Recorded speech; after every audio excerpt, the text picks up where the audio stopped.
Hello everyone, welcome to Free Study. So this is fourth video for April 2020 Current Affairs compilation from Insights on IAS, and we have already covered three videos. This one is fourth and आप बाकी three videos भी playlist में जाकर देख सकते हैं। जून से हमने सभी कंपाइलेशंस कंप्लीट की हैं एंड अप्रैल का हम कर रहे हैं। चैनल को सब्सक्राइब करें, बेल आइकॉन प्रेस करें एंड वीडियोस को भी शेयर करें अगर कोई इसकी प्रिपरेशन कर रहा हो तो। सो स्टार्ट करेंगे इंटरपोल से, that is the international criminal police organisation and target हमारा यही रहेगा 30 पेजेस पर डे, तो 91 से 120 पेजेस हम करेंगे इस वीडियो के अंदर। So international criminal police organisation ने वार्न किया है मेंबर कंट्रीज़ को कि जो साइबर क्रिमिनल्स हैं वो major hospitals and other institutions को टारगेट करने की कोशिश कर रहे हैं on the front line of the fight against कोविड-19 विद रैंसमवेयर। तो इंटरपोल ने पर्पल नोटिस इशू किया।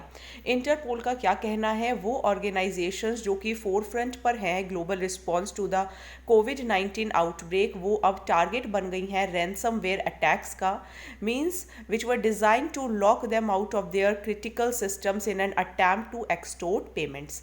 साइबर क्रिमिनल्स रैंसमवेयर को यूज़ कर रहे हैं हॉस्पिटल्स के लिए, मेडिकल सर्विसेज के लिए एंड प्रिवेंट कर रहे हैं कि उन्हें वाइटल फाइल्स एंड सिस्टम्स ना मिल पाए until a ransom is paid. Locking hospitals out of their critical systems, इससे सिर्फ मेडिकल रिस्पॉन्स ही डिले नहीं होगा बल्कि डेथ्स भी हो सकती हैं। तो ये कैसे फैल रहा है, इस पॉइंट पर जो रैंसमवेयर है ऐसा लग रहा है कि ये स्प्रेड कर रहा है via emails and often falsely claiming to contain information और advice regarding the coronavirus from a government agency, जिसके थ्रू इनकरेज हो रहे हैं recipient to click on an infected link और attachment. Need of the hour क्या है, prevention and mitigation efforts crucial हैं attacks को रोकने के लिए। Interpol international criminal police organisation एक 194 मेंबर इंटर गवर्नमेंटल ऑर्गेनाइजेशन है। इसका हेडक्वार्टर लियोन फ्रांस के अंदर है। 1923 में ये बनी थी as the international criminal police commission and इसका जो नेम है इंटरपोल वो 1956 में मिला। इंडिया ने इस ऑर्गेनाइजेशन को ज्वाइन किया 1949 में and one of its oldest members है। गोल एंड ऑब्जेक्टिव यही है, इंटरपोल जो है वो ग्लोबल पॉलिसिंग गोल्स को डिक्लेयर करता है, including countering terrorism, promoting border integrity world wide, protection of vulnerable communities, providing a secure cyber space for people and businesses, curbing illicit marketers, supporting environment security and promoting global integrity. What is Interpol general assembly, तो Interpol की ये supreme governing body है and इसमें representatives भी होते हैं from all its member countries. Annually ये मिलते हैं फॉर अ सेशन जो कि 4 डेज़ के लिए चलता है, वोट करने के लिए on activities and policy. Her country को रिप्रेजेंट किया जाता है एक या एक से ज़्यादा डेलीगेट से, जो कि टिपिकली चीफ्स होते हैं लॉ इन्फोर्समेंट एजेंसीज़ के। जो असेंबली है वो इंटरपोल एग्जीक्यूटिव कमेटी के मेंबर्स को भी इलेक्ट करती है, मींस वो गवर्निंग बॉडी जो गाइडेंस एंड डायरेक्शन प्रोवाइड करे in between sessions of the assembly. Assembly resolutions क्या हैं, जो जनरल असेंबलीज डिसीजन है वही रिजोल्यूशंस का फॉर्म लेते हैं। हर मेंबर कंट्री का एक वोट होता है। डिसीजन या तो सिंपल या फिर 2/3 मेजॉरिटी से बनता है, डिपेंड करता है सब्जेक्ट मैटर पर। नाउ यूएन विमेन, तो यूएन विमेन ने अर्ज किया है मेंबर स्टेट्स को कि वो वायलेंस को प्रिवेंट करें अगेंस्ट विमेन जो कि कोविड-19 में हो रहा है एंड इससे जेंडर बेस्ड वायलेंस ये एक शेडो पेंडेमिक माना गया। दूसरे सजेशंस क्या दिए गए हैं, मेंबर स्टेट्स जो हैं वो shelters and helpline essential services दें, physio social support, online counselling को बूस्ट करें टेक्नोलॉजी बेस्ड सॉल्यूशंस को यूज़ करके, पुलिस एंड जस्टिस सर्विसेज को मोबिलाइज करें। इन मेजर्स की ज़रूरत क्यों है, क्योंकि globally 243 million women and girls 15 से 49 एज के बीच में उनके साथ सेक्सुअल एंड फिजिकल वायलेंस हो रहा है by an intimate partner in previous 12 months. ये जो नंबर है ये बढ़ ही रहा है एंड इससे टेंशन्स क्रिएट हो रही हैं, स्ट्रेन्स क्रिएट हो रहे हैं। लॉकडाउन सिचुएशन को वर्स कैसे कर रहा है? अकॉर्डिंग टू इमर्जिंग डाटा, जो वायलेंस है अगेंस्ट वुमेन एंड गर्ल्स, खास करके डोमेस्टिक वायलेंस, वो इंटेंसिफाइड हुआ है। एंड जो डाटा कंपाइल किया यूएन बॉडी ने, तो फ्रांस ने पाया कि 30% इंक्रीज़ हुआ है डोमेस्टिक वायलेंस में।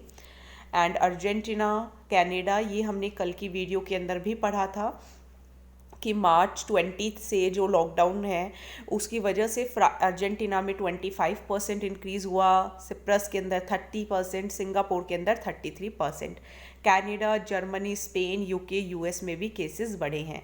UN Women, United Nation Entity for Gender equality and Empowerment of Women, जुलाई 2010 में ये बना था। ओके, यूएन जनरल असेंबली ने बनाया था यूएन विमेन, एंड ये काम करता है gender equality and women empowerment के लिए। डिवीजन है for the advancement of women, international research and training institute है for the advancement of women, that is INSTRAW. Office है स्पेशल एडवाइजर का on gender issues and advancement of women, that is OSAGI. And UN development fund भी है women के लिए, that is यूनिफेम।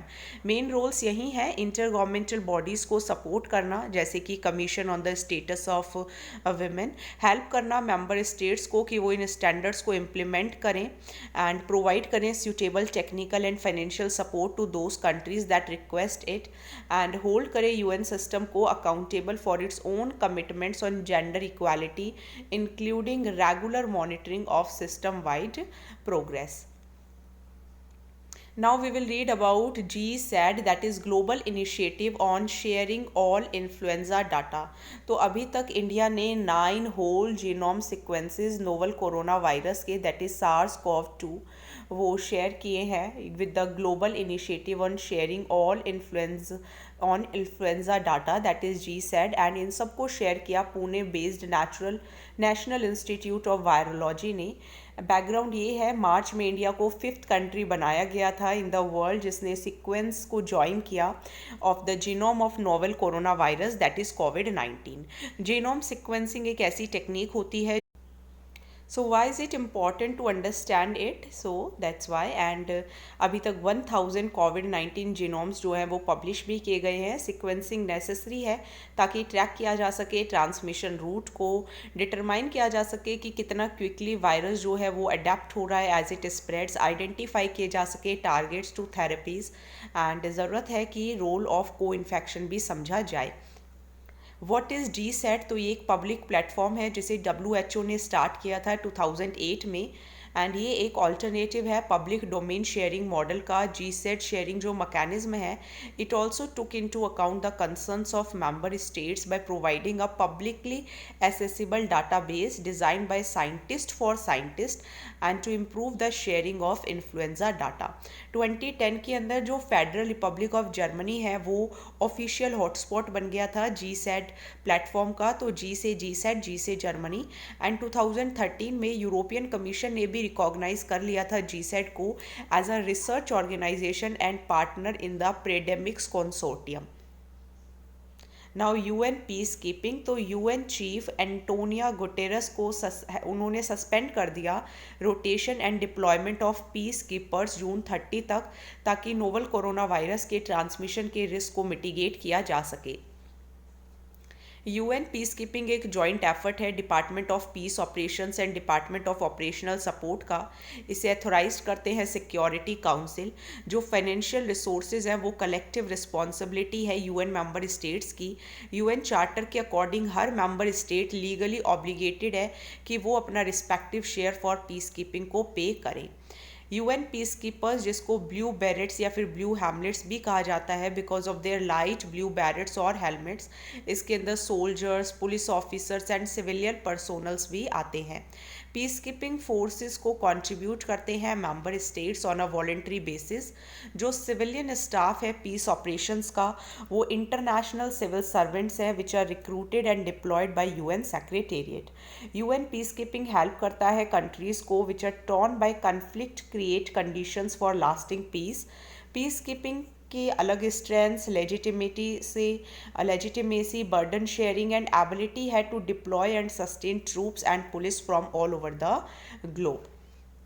UN peace keeping 3 basic principles पे काम करता है, that is consent of the parties, impartiality, force use नहीं करना except in self defence and defence of the mandate. Global partnership, UN peace keeping एक unique global partnership है। इसके through general assembly, security council, secretariat, troop and police contributors, host governments भी maintain करते हैं international peace and security को। How is WHO funded? तो US president Donald Trump American funding को hold करने जा रहे हैं टू WHO एंड अक्यूज़ कर रहे हैं चाइना सेंट्रिक को during the on going corona virus pandemic. तो किस तरीके से ट्रम्प का जो थ्रेट है वो रोकेगा WHO को? तो यूएस एक लार्जेस्ट कॉन्ट्रीब्यूटर है WHO के लिए, एंड यूएस जो है वो एक इम्पॉर्टेंट शेयर रखता है उसके अंदर, जो जनवरी 1 को वो मेंबरशिप फ़ी पे करते हैं। जो एसेस्ड कंट्रीब्यूशन है WHO के एनुअल बजट में वो डिक्रीज़ हुआ है एंड अब सिर्फ 24% रह गया है। एंड जनवरी 31 को यूएस ने ड्यूज़ भी नहीं पे किए 2019 एंड 2020 के, मतलब $200 मिलियन, एंड इम्पैक्ट जो होगा वो WHO पर ज़्यादा नहीं होगा। अगर ट्रम्प ब्लॉक करेंगे यूएस के कंट्रीब्यूशन को तो WHO कंट्री की वोटिंग राइट्स को सस्पेंड कर सकते हैं and article 7 of the constitution के अकॉर्डिंग उन्हें सर्विसेज भी डिनाई कर सकते हैं। WHO एग्जिस्टेंस में आया था 7 अप्रैल 1948 को एंड इसी दिन वर्ल्ड हेल्थ डे भी मनाया जाता है। ये जो ऑर्गेनाइजेशन है इसके अंदर 7,000 से भी ज़्यादा लोग हैं जो 150 कंट्री ऑफिसेज में काम करते हैं, 6 रीजनल ऑफिसेज में, एंड इसका हेडक्वार्टर जिनेवा स्विट्ज़रलैंड के अंदर है। WHO को कैसे गवर्न किया जाता है? तो world health assembly policy determine करती है ऑर्गेनाइजेशन की। एग्जीक्यूटिव बोर्ड के अंदर मेंबर्स होते हैं जो कि टेक्निकली क्वालिफाइड है हेल्थ में। कोर फंक्शन यही है, डायरेक्ट करना एंड कोऑर्डिनेट करना इंटरनेशनल हेल्थ वर्क को थ्रू कोलैबोरेशन।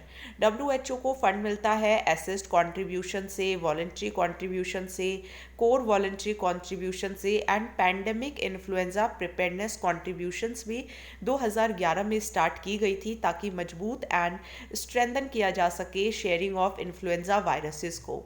WHO का करंट फंडिंग पैटर्न ये है कि 2019 के फोर्थ क्वार्टर में टोटल कंट्रीब्यूशन $5.62 बिलियन थी एंड जिसमें से एसएस जो थी वो $956 million, specified $4.38 billion, core voluntary $160 million, PIP $178 million.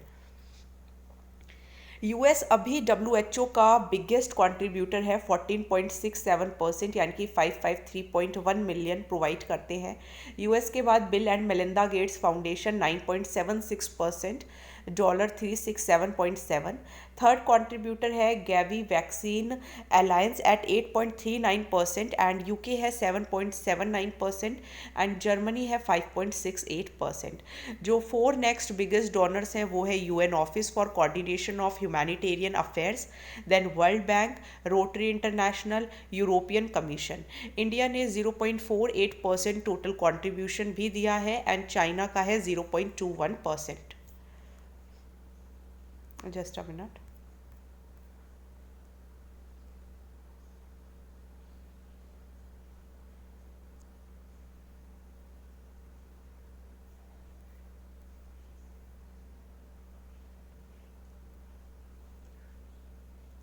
Total funds में से $1.2 बिलियन अफ्रीकन रीजन का है, $1.02 billion eastern Mediterranean, $1,963.9 million WHO headquarters का, देन इसके बाद साउथ ईस्ट एशिया। तो ये आप लिख लीजिएगा, ठीक है। नाउ आशियान, तो आशियान आपका association of south east Asian summit online हुई and leaders of virus hit region ने वार्न किया क्रिपलिंग इकोनॉमिक कॉस्ट ऑफ कोविड-19 के बारे में एंड कहा कि जो ट्रेड रूट्स है उनको रीओपन करना चाहिए to protect jobs and food supplies as well as stock piling of medical equipment. ASEAN आपका एसोसिएशन है साउथ ईस्ट एशियन नेशंस का। ये एक रीजनल ऑर्गेनाइजेशन है जो इसीलिए इस्टेब्लिश की गई थी ताकि पॉलिटिकल एंड सोशल स्टेबिलिटी को प्रमोट किया जा सके among the Asia Pacific post colonial states. And motto यही है, one vision one identity one community. इसका सेक्रेटेरिएट इंडोनेशिया जकार्ता के अंदर है। 1967 में बनी थी जब आसियान डिक्लेरेशन साइन हुआ था, जिसे बैंकॉक डिक्लेरेशन भी कहते हैं।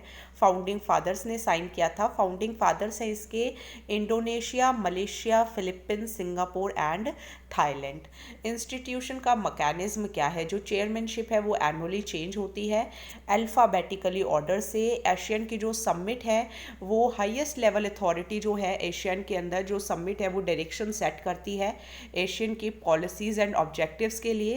एंड ट्वाइस ये मीट करते हैं। आसियान के जो मिनिस्ट्री काउंसिल्स हैं तो 4 इंपॉर्टेंट न्यू मिनिस्ट्रियल बॉडीज़ हैं।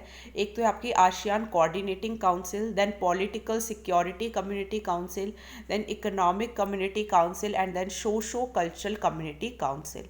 इस ग्रुपिंग का सिग्निफिकेंस ये है कि ये 3rd लार्जेस्ट मार्केट है in the world, EU and North American से भी बड़ी, 6th लार्जेस्ट है in the world and 3rd in Asia. जो फ्री ट्रेड एग्रीमेंट्स हैं with China, Japan, South Korea, India, Australia and न्यूजीलैंड। 4th most important investment destination है globally भी। Now international energy agency, इन्होंने भी ऑब्जर्वेशंस की due to lockdown oil demands पर जो प्राइस है वो 60% से कम हो गए हैं।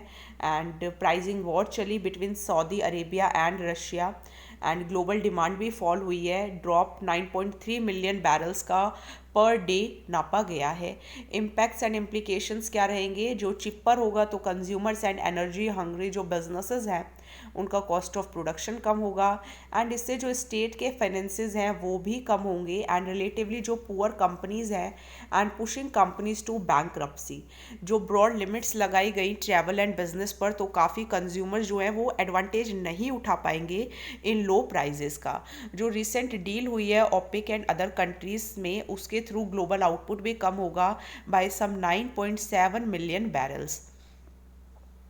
कुछ कंट्रीज जैसे कि China, India, South Korea and US, उन्हें बल्कि ज़्यादा ऑयल खरीदना पड़ेगा to store away in strategic reserves. तो IEA that is international economic agency 1974 में बनी थी as per framework of OECD। ये एक ऑटोनॉमस इंटर गवर्नमेंटल ऑर्गेनाइजेशन है। इसका मिशन यही है कि reliable, affordable and clean energy member countries को प्रोवाइड की जाए एंड इसका मिशन गाइडेड है 4 मेन एरियाज ऑफ फोकस से, that is energy security, economic development, environmental awareness and engagement world wide. इसका हेडक्वार्टर पेरिस फाइनेंस के अंदर है। रोल एंड फंक्शन 1973-74 में ऑयल क्राइसिस हुए थे जिसकी वजह से ये बनी थी एंड इसने मैंडेट किया है कि ये ट्रैकिंग एंड एनालाइज भी करेंगे ग्लोबल की एनर्जी ट्रेंड्स को, प्रमोट करेंगे साउंड एनर्जी पॉलिसी, फोस्टर करेंगे मल्टीनेशनल एनर्जी टेक्नोलॉजी कॉपरेशन को भी। अभी इसके अंदर 30 मेंबर्स हैं। ओके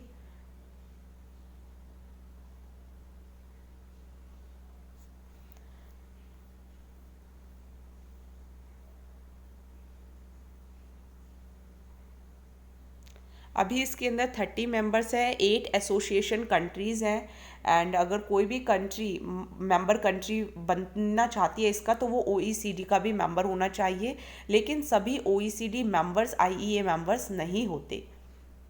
मेंबर बनने के लिए क्रूड ऑयल या जो प्रोडक्ट रिजर्व्स हैं वो 90 डेज़ के बराबर होने चाहिए of previous year net imports and demand restraint programme चलाना होगा to reduce natural oil consumption by up to 10%। Legislation and organisation करना होगा to operate the coordinated emergency response measures and legislation and measure करना होगा, measures लेने होंगे ये ensure करने के लिए कि ऑयल कंपनीज जो हैं वो अपने जुरिस्डिक्शन के अंडर रिपोर्ट करेंगे information upon request and measures लेने होंगे in place to ensure the capability of contributing its shares to IEA collective action. Now what is world heritage day? तो हर साल 18 अप्रैल को वर्ल्ड हेरिटेज बनाया जाता है एंड थीम इस बार थी shared culture, shared heritage and shared responsibility. India में 38 हेरिटेज साइट्स है। इंडिया का नंबर 6 है largest number of heritage sites को लेकर इन द वर्ल्ड। 1982 में ICOMOS, that is international council on monuments and sites, ने अनाउंस किया था कि 18 अप्रैल वर्ल्ड हेरिटेज डे होगा। इसे अप्रूव किया जनरल असेंबली ऑफ यूनेस्को ने भी 1983 में कि अवेयरनेस को इन्हांस करना है of the importance of cultural heritage of human kind. World heritage site कोई भी नेचुरल या मैन मेड एरिया, कोई भी स्ट्रक्चर जिसका इंटरनेशनल इंपॉर्टेंस हो, जिसे स्पेशल प्रोटेक्शन की ज़रूरत हो, ऑफिशियली रिकॉग्नाइज किया हो यूएन ने एंड यूनेस्को ने। एंड ये जो लिस्ट है इसे मैंडेट करता है इंटरनेशनल वर्ल्ड हेरिटेज प्रोग्राम, जिसे एडमिनिस्टर करती है यूनेस्को की वर्ल्ड हेरिटेज कमेटी। एंड इसके अंदर 21 यूनेस्को मेंबर स्टेट्स हैं जिसे इलेक्ट करती है जनरल असेंबली। हर एक वर्ल्ड हेरिटेज साइट पार्ट रहेगी लीगल टेरिटरी ऑफ स्टेट का ही, जहाँ पर वो साइट लोकेटेड है। एंड सिलेक्ट होने के लिए क्लासिफाइड लैंडमार्क होना ज़रूरी है, geographically and historically identifiable place होनी ज़रूरी है जिसका special cultural and physical significance हो। नाउ इस्लामोफोबिया एंड आईओसी, तो ऑर्गेनाइजेशन ऑफ इस्लामिक कॉपरेशन ने क्रिटिसाइज़ किया है इंडिया को for what it is called growing Islamophobia. IOC ने कहा कि मुस्लिम माइनॉरिटीज़ को नेगेटिवली प्रोफाइल किया जा रहा है, इनके साथ डिस्क्रिमिनेशन एंड वायलेंस हो रहा है in between the covid crisis. IOC ने कहा कि इंडियन गवर्नमेंट को अर्जेंट स्टेप्स लेने चाहिए ताकि इस्लामोफोबिया है वो ना बढ़ पाए, एंड प्रोटेक्ट करना होगा rights of prosecuted Muslim minorities as per its obligations under international human rights law. Issue यही है जो तबलीगी जमात हुई थी, the religious gathering of Muslims, वो दिल्ली निज़ामुद्दीन में हुई थी मार्च में, एंड उसको लिंक किया गया क्योंकि 200 से भी ज़्यादा पॉजिटिव केसेस वहाँ मिले थे। हमने इसी मंथ के करंट अफेयर्स में ये किया है। एंड मोस्ट सेक्शंस जो मीडिया के थे, पीपल ऑन सोशल मीडिया, वो ब्लेम कर रहे हैं तबलीगी जमात को एंड मुस्लिम्स को कि कोविड-19 को स्प्रेड उन्होंने किया। OIC, organisation of Islamic cooperation, आप इस मैप में देखिए ये जो रेड एरियाज़ है ये सभी आपका ऑर्गेनाइजेशन ऑफ इस्लामिक कॉपरेशन के अंदर आते हैं। 1969 में बने थे, 57 मेंबर स्टेट्स हैं, second largest inter governmental organisation है यूनाइटेड नेशन के बाद। एंड ये ऑर्गेनाइजेशन कहती है कि एक कलेक्टिव वॉइस है मुस्लिम वर्ल्ड का एंड काम करती है to safeguard and protect the interest of the Muslim world in the spirit of promoting international peace and harmony. इसका परमानेंट डेलीगेशन है to UN and European Union. Permanent secretariat है Jeddah, Saudi Arabia के अंदर। कोविड-19 rural poor stimulus facility, तो challenges को देखते हुए IFAD ने एक मल्टी डोनर कोविड-19 rural poor stimulus facility launch किया है। ये एक शॉर्ट टर्म स्ट्रैटेजी है ताकि IEFD long term development objectives को फीड किया जा सके। एंड ये फैसिलिटी स्टार्ट करेंगे with $40 million of seed funding from grant resources, and इसको $200 मिलियन तक बढ़ाएंगे फ्रॉम मेंबर स्टेट्स। एंड ये जो फैसिलिटी है ये लिवरेज करेगी UN secretary general response and recovery fund को भी, एंड वर्क करेगी to achieve food security for millions of poor rural people in most remote and vulnerable communities. इसका aim यही है फूड सिक्योरिटी को इम्प्रूव करना, resilience of poor rural people, production, market access and employment को support करके। Ultimate goal भी यही है, एक्सेलरेट करना recovery of poor and vulnerable rural people from कोविड-19 क्राइसिस। इस फैसिलिटी का सिग्निफिकेंस क्या है, तो ये जो इनिशिएटिव है ये अलाइन करता है with UN socio economic response framework and complement करता है IFAD's ब्रॉडर कोविड-19 रिस्पॉन्स एफर्ट को। And it also seeks to improve the resilience of rural livelihoods in the context of the crisis by ensuring timely access to inputs, information, markets and liquidity. जो planned interventions हैं वो 4 main categories में आती हैं कि एक तो basic assets and inputs provide कीजिए क्रॉप्स को प्रोड्यूस करने के लिए, देन एसेट्स प्रोवाइड कीजिए मार्केट्स के लिए, देन फंड्स को टारगेट कीजिए रूरल फाइनेंशियल सर्विसेज के लिए, एंड फोर्थ प्रोमोट कीजिए यूज़ ऑफ डिजिटल सर्विसेज। सभी IFAD सपोर्टेड कंट्री प्रोग्राम्स को रिस्क है of not achieving their development outcomes due to COVID-19 and they are eligible to receive funding from RPSF. Preference दी जाएगी उन countries को जिनका low institutional and financial capacity है to respond to the crisis. जो ceiling amount है countries की and projects की वो भी डिटरमाइन की जाएगी by the total amount of financing available. Now new development bank, तो फाइनेंस मिनिस्टर ऑफ इंडिया ने रिसेंटली अटेंड की 5th annual meeting of the board of governors of new development bank through video conferencing. ये एक multilateral development bank है जिसे BRICS state ने बनाया था, that is Brazil, Russia, India, China and south Africa. ये 5th BRICS summit जो थी वो डरबन साउथ अफ्रीका में हुई थी 2013 में and it was established in 2014, मतलब यहाँ पे बनाने की बात हुई थी 2013 में। 6th ब्रिक्स समिट होगी फोर्टलेजा ब्राज़ील के अंदर। इसके through financial and development corporations को बढ़ाने की बात कही गई among the 5 emerging markets. फोर्टलेजा declaration के अंदर जो लीडर्स हैं वो स्ट्रेस कर रहे हैं कि एनडीबी स्ट्रेंथन करे cooperation among BRICS and supplement करे multilateral and regional financial institutions को फॉर ग्लोबल डेवलपमेंट। बैंक का हेडक्वार्टर शंघाई चाइना के अंदर है। वर्ल्ड बैंक की तरह ना होके जो कि वोट्स लेता है on capital share, new development bank के अंदर हर पार्टिसिपेटिंग कंट्री को असाइन किया जाएगा एक वोट एंड किसी भी कंट्री के पास वीटो पावर नहीं होगी। Now in news world food programme, तो world food programme food assistance branch है यूएन की एंड वर्ल्ड की लार्जेस्ट ह्यूमैनिटेरियन ऑर्गेनाइजेशन है जो हंगर एंड फूड सिक्योरिटी को प्रमोट करती है। एम यही है कि need for food aid itself, ये इसका मेन एम है, इरेडिकेट करना है हंगर एंड माल न्यूट्रिशन को। ये मेंबर है यूएन डेवलपमेंट ग्रुप की and part of its executive committee. 1961 में ये बॉर्न हुई थी एंड इसका जो विजन है कि her man, women and child को एक्सेस हो टू द फूड जो एक एक्टिव एंड हेल्दी लाइफ के लिए चाहिए। WFP को गवर्न करता है एक एग्जीक्यूटिव बोर्ड जिसके अंदर रिप्रेजेंटेटिव्स होते हैं मेंबर स्टेट से ही एंड इनके ऑपरेशंस को फंड किया जाता है by voluntary donations from world governments, corporations and private donors. जो WFP फूड एड है it is also directed to fight micronutrient deficiencies, reduce child mortality, improve करनी है मैटरनल हेल्थ एंड कॉम्बैट करनी है disease including HIV and AIDS. Objectives भी यही हैं, lives को सेव करना है, लाइवलीहुड्स को प्रोटेक्ट करना है, सपोर्ट करना है फूड सिक्योरिटी एंड न्यूट्रिशन को, रिड्यूस करना है रिस्क एंड इनेबल करना है people and communities and countries को कि वो अपने फूड एंड न्यूट्रिशन नीड्स को मीट कर पाएँ। अंडर न्यूट्रिशन को रिड्यूस करना है एंड ब्रेक करना है inter generational cycle of hunger को, ज़ीरो हंगर लाना है 2030 तक। वर्ल्ड हंगर मैप, तो अलीबाबा क्लाउड जो कि क्लाउड कंप्यूटिंग आर्म है अलीबाबा का, वो WFP के साथ काम कर रहा है ताकि डिजिटल वर्ल्ड हंगर मैप बनाया जा सके बिकॉज ये हमारा सस्टेनेबल डेवलपमेंट गोल भी है। Now world bank commodity markets outlook, तो वर्ल्ड बैंक अप्रैल 2020 कमोडिटी मार्केट्स आउटलुक रिलीज़ कर दिया है एंड ये एनालिसिस कर रहे हैं मेजर कमोडिटी ग्रुप्स की जैसे कि energy, metals, agriculture, precious metals and fertilisers. 46 की कमोडिटीज़ के प्राइजेस को फोरकास्ट किया गया है इंक्लूडिंग ऑयल।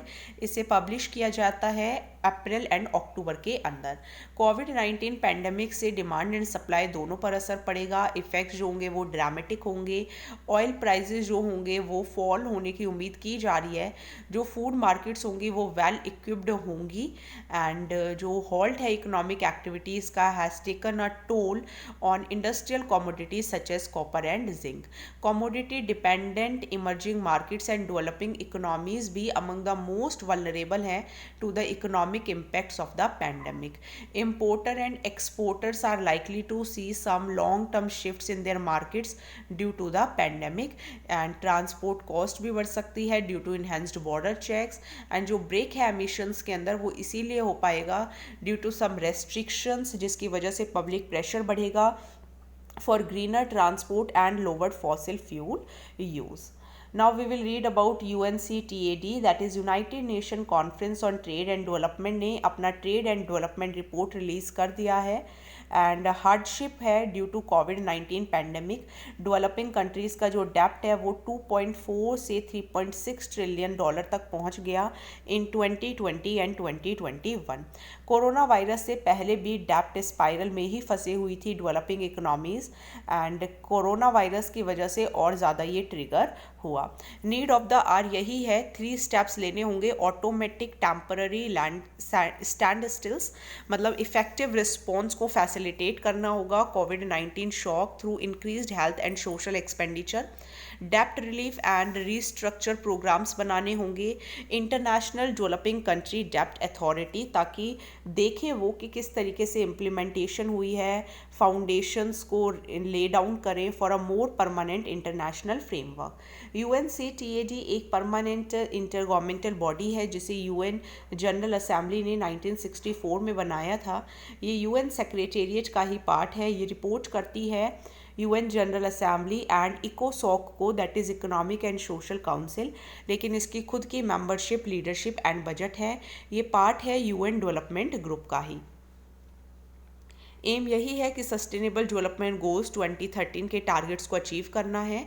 ये कौन कौन सी रिपोर्ट्स पब्लिश करते हैं UNCTAD, तो इनको लर्न कर लीजिए आप। एक तो trade and development report, trade से तो रिलेटेड करेंगे। इन्वेस्टमेंट आप ट्रेड से रिलेट कर सकते हैं। टेक्नोलॉजी एंड इनोवेशन, इन्वेस्टमेंट वहीं कीजिए जहाँ पे टेक्नोलॉजी एंड इनोवेशन हो, ऐसे ही आप याद कर सकते हैं। इकोनॉमी भी आपकी ट्रेड एंड डेवलपमेंट से ही बढ़ती है। तो ये 4 रिपोर्ट्स हैं जो UNCTAD पब्लिश करता है। Now the report on trends in world military expenditure, तो इसे रिलीज़ किया Stockholm international peace research institute SIPRI ने। टॉप 3 जो है वो है US, चाइना एंड इंडिया। पहली बार India and China top 3 military spenders के अंदर आए हैं। न्यू दिल्ली का जो डिफेंस है वो 6.8% से बढ़ा है, 71.1 बिलियन हो गया है 2019 में, एंड 259% बढ़ा है ओवर द 30-ईयर period and 37% in a decade. जो मिलिट्री बर्डन है वो फेल हुआ है 2.7% ऑफ GDP से 2.4% तक, एंड इंडिया की जो मिलिट्री स्पेंडिंग है वो भी ग्रो हुई है, and mounting salary of about 1.4 million serving personnel, pensions for more than 2 million veterans, and deals worth billions of dollars to induct new combat jets, air defense missile systems, helicopters, warships and artillery guns। Report के according जो global military expenditure है वो $1917 billion का है 2019 में, means highest in over 3 decades. 3.6% global defence spending बढ़ेगी, 2018 के अंदर बढ़ी। 5 टॉप स्पेंडर्स जो हैं वो 62% ग्लोबल एक्सपेंडिचर करते हैं। US इनमें टॉप पर है, means 38% and $732 billion.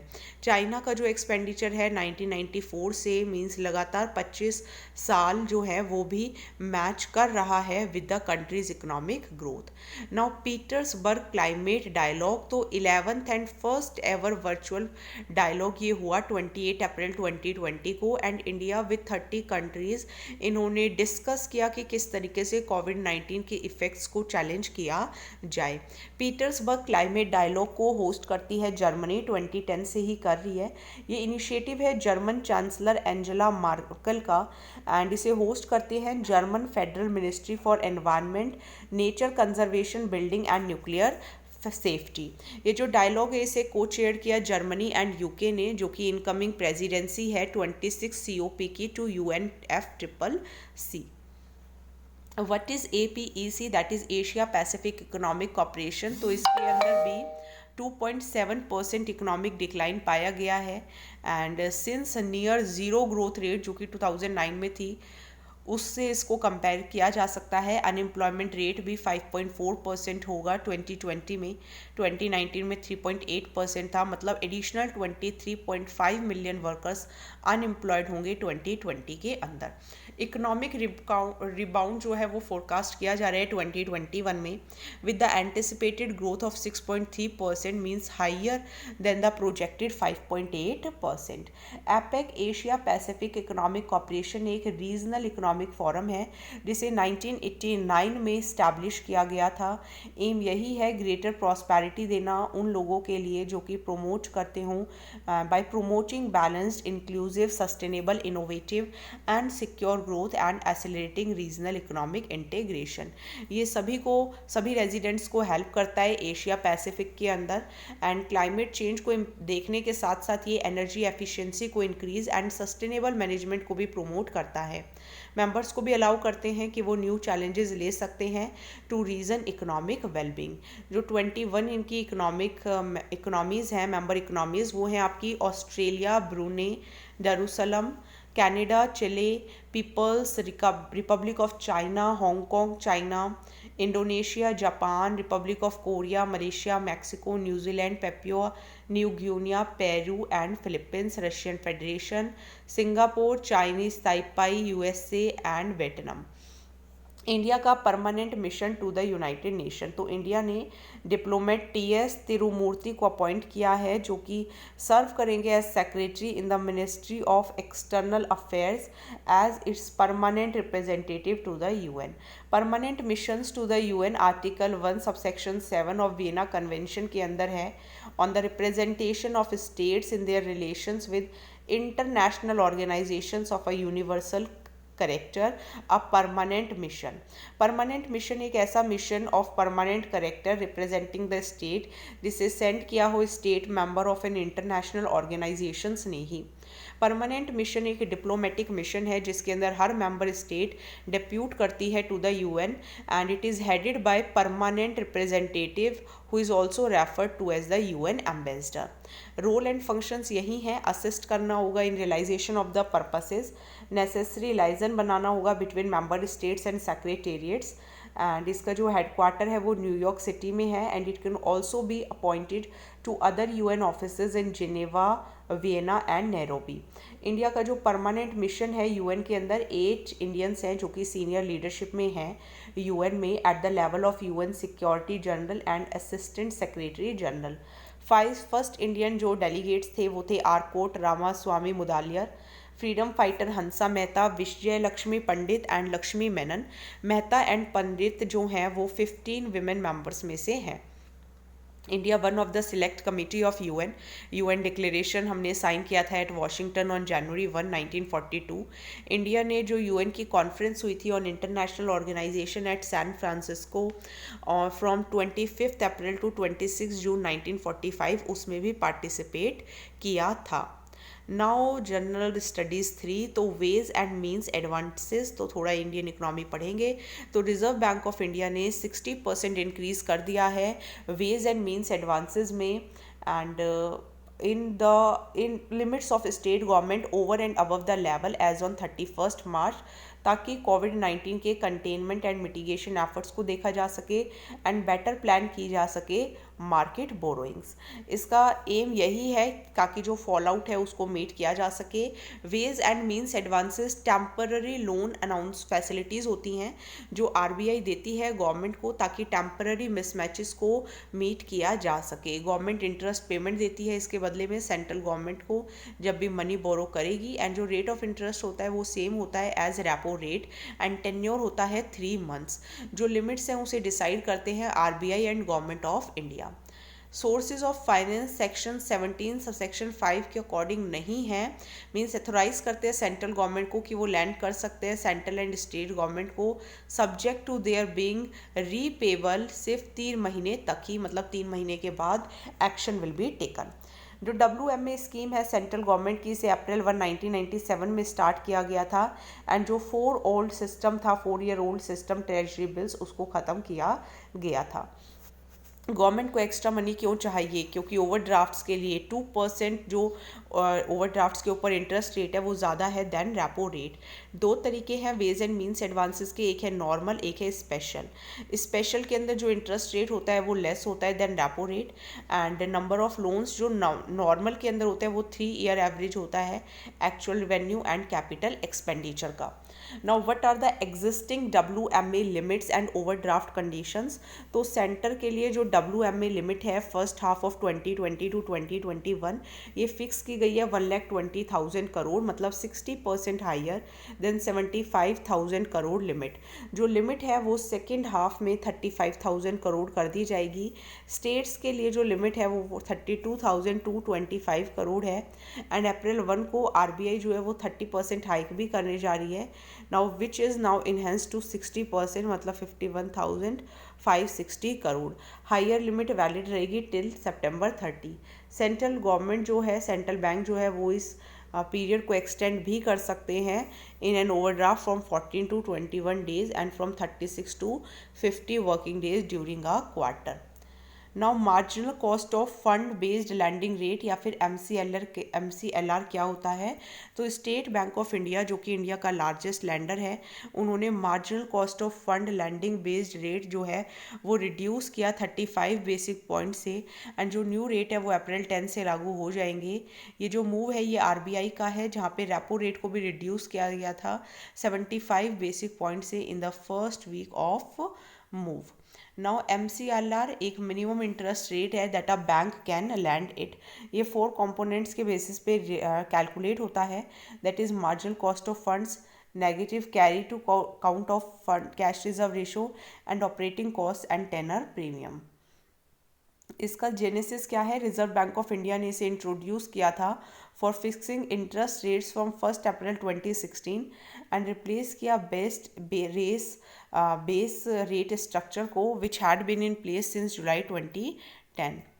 Now long term repo operations, तो RBI ने कहा कि 1.13 लाख करोड़ की बिड्स जो हैं वो टारगेट कर रही हैं लॉन्ग टर्म रेपो ऑपरेशंस को, दैट इज TLTRO को, ताकि कंफर्म किया जा सके, कंडक्ट किया जा सके an amount of ₹25,000 with a 3-year tenure. जो RBI है वो 18 बिड्स को रिसीव भी करेगी इन द ऑक्शन, एंड जो टोटल बिड्स रिसीव होंगे वो होंगे 1.13 lakh crore. Now what is LTRO एक टूल है जिसके थ्रू सेंट्रल बैंक 1 ईयर या 3 ईयर मनी देती है बैंक्स को at a prevailing repo rate. LAF MSF से कैसे डिफरेंट है? तो RBI की जो करंट विंडो है लिक्विड एडजस्टमेंट फैसिलिटी की एंड मार्जिनल स्टैंडिंग फैसिलिटी की, ये बैंक मनी देती हैं 1 to 28 डेज में भी, लेकिन LTRO 3 से 3 ईयर्स तक ले जाती है। जो लिटर ऑपरेशंस है वो इंटेंडेड है कि शॉर्ट टर्म इंटरेस्ट रेट को प्रिवेंट किया जाएगा to from drifting away a long term away from the policy rate which is the repo rate. Now sovereign gold bond scheme, तो ये गवर्नमेंट ने इंट्रोड्यूस किए थे 2015 में इंडिया का डिपेंडेंस गोल्ड इम्पोर्ट्स पर कम करके, तो ये हम नहीं करेंगे। What is helicopter money? तो amid rising concerns over economic rises COVID-19 की वजह से हेलीकॉप्टर मनी एक कॉन्सेप्ट है जिसे अथॉरिटीज़ जो है वो कंसीडर कर रही हैं, एंड तेलंगाना के जो चीफ मिनिस्टर हैं K चंद्रशेखर, उन्होंने सजेस्ट किया कि RBI अडॉप्ट करे कॉन्सेप्ट ऑफ हेलीकॉप्टर मनी ताकि स्टेट गवर्नमेंट हेल्प कर सके करंट क्राइसिस एंड किक कर सके इकोनॉमिक एक्टिविटी को। हेलीकॉप्टर मनी एक अनकन्वेंशनल मॉनेटरी टूल है जो कि फ्लैगिंग इकोनॉमी को वापस लेकर आता है ट्रैक पे, एंड इसके अंदर private printing large sums of money and distributing it to the public. American economist Milton Friedman ने इस टर्म को इवॉल्व किया था। अभी न्यूज़ में इसीलिए ये है क्योंकि 5% जो GDP है वो हिट होंगे by quantitative easing, that is QE। Helicopter money क्या सेम है क्वांटिटेटिव मनी के? तो दोनों जो हैं प्रिंटेड मनी यूज़ करती हैं, लेकिन हर कोई मनी को QE या हेलीकॉप्टर मनी नहीं मान सकता, एंड इट श्योर कि जो प्रिंटिंग मनी है टू मोनेटाइज गवर्नमेंट डेफिसिट्स, पर गवर्नमेंट को इन्हें वापस भी करना पड़ता है।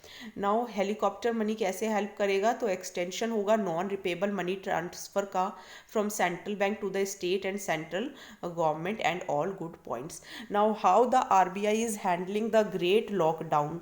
तो इंटरनेशनल मॉनेटरी फंड ने द ग्रेट लॉकडाउन को वर्स्ट रिसेशन बताया है, एंड पहले ग्रेट डिप्रेशन हुआ था 1930 में। टोटल लॉस $9 ट्रिलियन का होगा। इंडिया ने 2 राउंड्स बनाए हैं पॉलिसी इंस्ट्रूमेंट्स के। पहले राउंड में तो RBI रेपो रेट कम करेगा, रिवर्स रेपो रेट कम करेगा, लॉन्ग टर्म रेपो ऑपरेशंस कम स्टार्ट करेंगे, रेगुलेटरी फॉरबिडेंस को टारगेट किया जाएगा, लिक्विडिटी को इंक्रीज किया जाएगा in the financial system. Second round में RBI रिवर्स रेपो रेट को कट करेगी और 25 बेसिस पॉइंट से, एंड जो रिवर्स रेपो रेट होगा वो 3.75% हो जाएगा, जबकि रेपो रेट है 4.40%। 50%। TLTRO जो 50,000 करोड़ के हों उनको मैंडेट है कि वो 50% ऑफ द क्राइसिस जो है वो बोरो करे बैंक से, and it must go to the small and mid size NBFCs and micro finance institutions. सभी Indian financial institutions, NABARD, small India development, industry development bank of India, housing bank, ये सभी RBI से बोरो कर रहे हैं। एंड इस market के अंदर it may extend credit to the NBFCs and MFIs. Now ways and means advances के थ्रू भी मार्च 1 2020 से 90 डे NPA प्रोग्राम को भी एक्सक्लूड कर दिया गया द मोरेटोरियम स्टेडियम। एंड ये इंश्योर करने के लिए कि जो लोन है वो रियल एस्टेट प्रोजेक्ट्स को ही दिए जाए, they are getting delayed due to the crisis and it do not turn including NPA। Now we will liquidity coverage ratio 100% to 80% कर दी गई है। तो रिवर्स रेपो रेट ज़्यादा कट करना होगा, रेपो रेट से LTRO के बेनिफिट्स देने होंगे, वाइड रिड्यूस करना होगा LCR का। Now what is monetary policy committee, तो इसका बस हम मेन पॉइंट्स पढ़ते हैं। ये 5 टाइम्स मिले फ्रीक्वेंट फाइनेंशियल ईयर 2021 में, जबकि 7 टाइम्स मिले थे 20 के अंदर। ये 6 टाइम्स मिले एंड 2020 में एक्स्ट्रा मीटिंग हुई in view of the pandemic and the urgent need to assess the current and evolving macro economic situation. ये गवर्नमेंट कॉन्स्टिट्यूटेड बॉडी है, repo rate, reverse repo rate, bank rate, cash reserve ratio को use करती है। Central government ने इसे 45ZB के act के according बनाया हुआ है। ये आप एक बार दोबारा से, आई थिंक मैंने कल या परसों ही समझाया है, वीडियोस को आप देखें अच्छे से। नाउ ऑपरेशन ट्विस्ट, तो रिजर्व बैंक ऑफ इंडिया ने वापस से बॉन्ड स्वैपिंग प्रोग्राम टिल जो है वो इंडिया के ऑपरेशन ट्विस्ट को स्टार्ट किया ताकि मॉनेटरी ट्रांसमिशन को हेल्प मिले। RBI परचेज एंड सेल करेगी गवर्नमेंट सिक्योरिटीज़ का through open market operation of ₹10,000 crore each on 27 अप्रैल। तो ऑपरेशन ट्विस्ट RBI का साइमल्टेनियस सेलिंग होती है शॉर्ट टर्म सिक्योरिटीज़ की एंड बाइंग होती है लॉन्ग टर्म सिक्योरिटीज़ की through open market operations. Now operation twist क्या है, इसके अंदर बाइंग एंड सेलिंग होती है अगेंस्ट सिक्योरिटीज़ की। इनवर्स रिलेशनशिप है between bond prices and yields, जो इंटरेस्ट रेट है वो डिटरमाइन करते हैं यील्ड। एंड डिप भी पाया गया in expected returns from long term savings. Investors को कैसे अफेक्ट करेगा, वो इन्वेस्टर्स जिनके हाई एक्सपोजर हो टू लॉन्ग टर्म डेप्ट, उनको बेनिफिट मिलेगा ईजिंग यील्ड से। एंड लॉन्ग टर्म बॉन्ड्स वालों को भी ऑपरेशन ट्विस्ट जो होंगे उसके थ्रू जो रिटेल लोन्स होंगे वो आपके सस्ते हो जाएंगे। And open market operations RBI manage करता है, कंट्रोल करता है लिक्विडिटी रुपीज स्ट्रेंथ को through open market operations.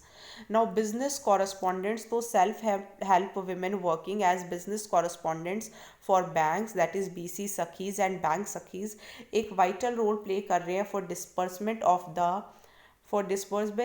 The first tranche of ex gratia of ₹500 to women PMJDY। And business correspondents retail agents हैं जिन्हें इंगेज किया है बैंक ने कि बैंकिंग सर्विसेज दे एट लोकेशंस। नाउ कौन कौन इसके अंदर इंगेज है, जैसे रिटायर्ड एम्प्लॉयज़ हो गए, रिटायर्ड टीचर्स हो गए, गवर्नमेंट एम्प्लॉयज़ हो गए, सर्विस मैन हो गए। एंड NGO एंड MFI को सेटअप किया गया है under societies trust act and section 25 companies. Cooperative societies को रजिस्टर किया गया है under mutually aided cooperative societies act. Post offices companies को रजिस्टर किया गया है under Indian companies act 1956 excluding NBFCs। Now NAM, that is national agriculture market, तो union agriculture minister ने न्यू फीचर E-NAM का लॉन्च किया। ये इंपॉर्टेंट स्टेप्स है इन आवर फाइट अगेंस्ट कोविड-19। इससे एग्रीकल्चर मार्केटिंग मजबूत होगी एंड कल्टिवेटर्स की नीड को कम किया जा सकता है कि उन्हें मंडी ना आना पड़े to sell their produce. Warehouse based trading module बनेगा ताकि ट्रेड को फैसिलिटेट किया जा सके।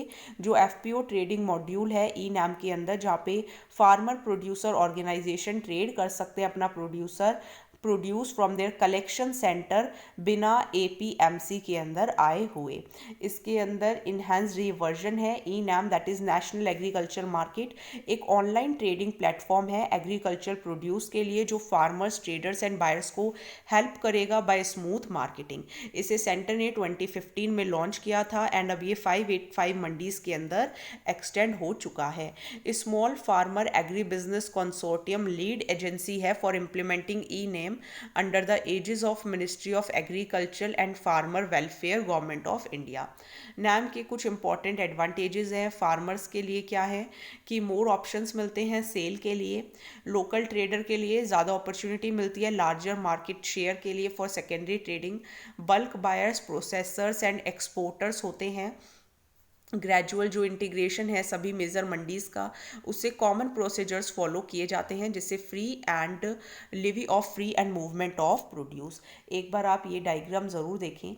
ये आप देख सकते हैं 3 फार्मर्स हैं, सेलर हैं, ये फार्मर, ट्रेडर, कमीशन एजेंट हैं एंड इन्होंने प्राइस जो है वो एक्सेप्ट किया quoted by seller, that is national procurement market portal है, ये आपको दिखाई दे रहा होगा एंड ये प्राइस कोट किया किसने, फार्मर ने। सो ये आप देख सकते हैं quality certification by identified labs, जो एपीएमसी होगा या जो चैनल पार्टनर्स हो गए, जो सेलर फैसिलिटेशन हो गए, देन गुड्स की ये डिलीवरी करेंगे एंड ये क्लियरिंग बैंक होगा, मींस मनी को डिपॉजिट करके पेमेंट मिल जाएगी। तो मीडिएटर्स के लॉस को कम किया जाता है। नाउ कृषि कल्याण अभियान, तो कृषि कल्याण अभियान 112 एस्पिरेशनल डिस्ट्रिक्ट के अंदर इम्प्लीमेंट किया गया है। ये 2018 में लॉन्च किया गया था ministry of agriculture and farmer welfare के लिए। इसके थ्रू फार्मिंग टेक्निक्स को इम्प्रूव एंड उनकी इनकम को बढ़ाए जाने की बात कही जाती है। ये 25 विलेजेस के अंदर अंडरटेक किया गया है जहाँ पे 1000 से भी ज़्यादा पॉपुलेशन है इन एस्पिरेशनल डिस्ट्रिक्ट्स। हर डिस्ट्रिक्ट के अंदर जहाँ पर number of villages less than 25 है तो वो विलेजेस कवर किए जाएंगे एंड ओवरऑल कोऑर्डिनेशन एंड जो इम्प्लीमेंटेशन है 25 विलेजेस में उसे करेंगे कृषि विज्ञान केंद्र, जैसे सॉइल हेल्थ कार्ड्स बनाना, 100% कवरेज करना बोवाइन वैक्सीनेशन की, शीप एंड गोट की, मिनी किट्स बनाना, हॉर्टिकल्चर को डिस्ट्रीब्यूट करना, 100 नेडैप पिट्स बनाना, आर्टिफिशियल इंसेमिनेशन सैचुरेशन करना, माइक्रो इरिगेशन के लिए प्रोग्राम्स बनाना, डेमोन्स्ट्रेशन करना इंटीग्रेटेड क्रॉपिंग प्रैक्टिस की। नाउ स्वामित्व योजना टू बूस्ट रूरल इकोनॉमी, तो पंचायती राज दिवस 24 अप्रैल को प्राइम मिनिस्टर ऑफ इंडिया ने स्वामित्व योजना ओनरशिप स्कीम जो है वो लॉन्च की ताकि मैप किया जा सके रेजिडेंशियल लैंड ओनरशिप को in rural sector using modern technology using of drones. इसके थ्रू प्रॉपर्टी रिकॉर्ड को मेंटेन किया जाएगा एंड इसे पंचायती राज मिनिस्टर पायलट करेगी एंड नॉन डिस्प्यूटेबल रिकॉर्ड बनाया जाएगा। जो प्रॉपर्टी कार्ड होंगे उन्हें स्टेट्स बनाएगी। इस स्कीम के बेनिफिट यही होंगे, उन्हें एक ऑफिशियल डॉक्यूमेंट मिलेगा, पंचायत लेवल पे इन्हें मेंटेन करना होगा एंड डिस्प्यूट्स क्या होंगे, कम होंगे एंड रिकॉर्ड्स को टैक्स कलेक्शंस के लिए भी यूज़ किया जा सकता है।